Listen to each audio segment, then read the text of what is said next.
Hi students, this is Mr. Liu and I am your 7-Minute Sensei. Today I'm going to talk about the HR case study. This is for my business management class and I understand that some of you may have questions. So I'll do whatever I can to explain all you need to know in 7 minutes or less. So as you'll notice, this HR case study, it is, in college you do a lot of case studies. Essentially what it boils down to is you're given a scenario, you're told a story about a situation, maybe based on a true story, maybe fictitious and made up.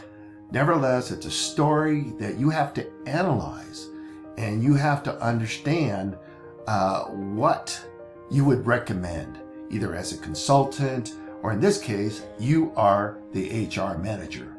So the first thing I would do is actually watch these videos, and as you'll notice in this assignment, each study.com video has a date that I recommend that you watch it. There's several videos. You'll learn about theory X and theory Y and different types of managers. This theory is simply about managers who have different outlooks about their employees. Theory X manager thinks that their employees are worthless and really not very promising whatsoever. On the other hand, a theory Y manager believes in the inherent value that employees have in doing good work. Okay? Maslow's hierarchy of needs. This is one of those things you'll learn and you could apply it throughout your life. You'll learn about a gentleman by the name of Dr. Abraham Maslow. And he came up with this need hierarchy, and it starts out with the basic needs. We all need water, food, shelter to survive. And Dr. Maslow talks about all these different needs. And how does that apply to motivational theory? You'll discover why. In Hertzberg's theory of motivation, he'll talk about different things that hopefully you'll find interesting on what motivates employees. The mere fact that people are just watching and you're being supervised is one way that we are motivated.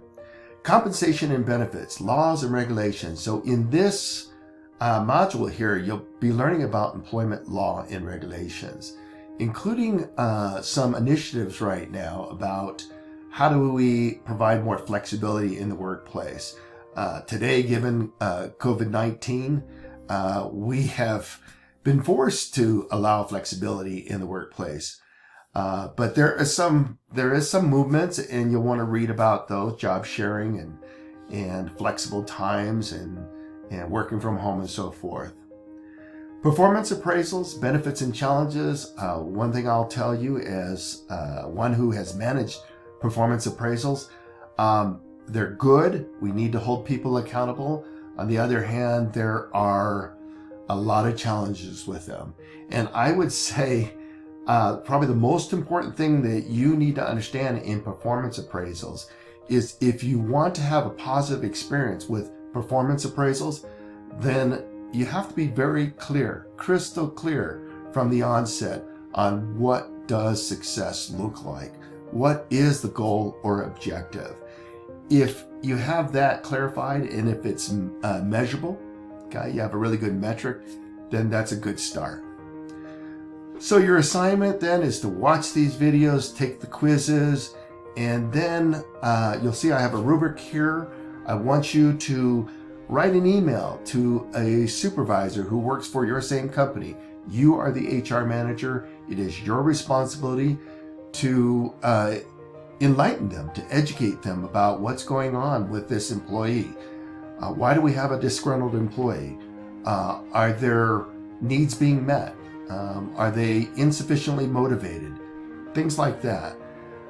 The rubric says that you will get 5 points if your answer is fact-based and not merely opinion. You'll also get 5 points if your answer is complete and professional. No typos, spell check, and grammar check your work.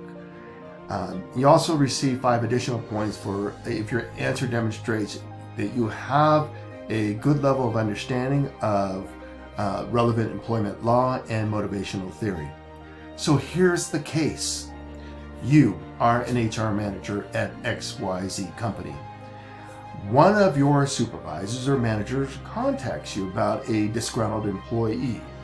This employee lacks motivation and has filed a complaint about his performance appraisal. That's nothing new. Sometimes you get complaints about your performance appraisal. People feel that you're treated unfairly. Actually, probably more often than not, people are just everyone's given the same A grade and everyone's happy. But the reality is it does not work. And that's one of the flaws in performance appraisals.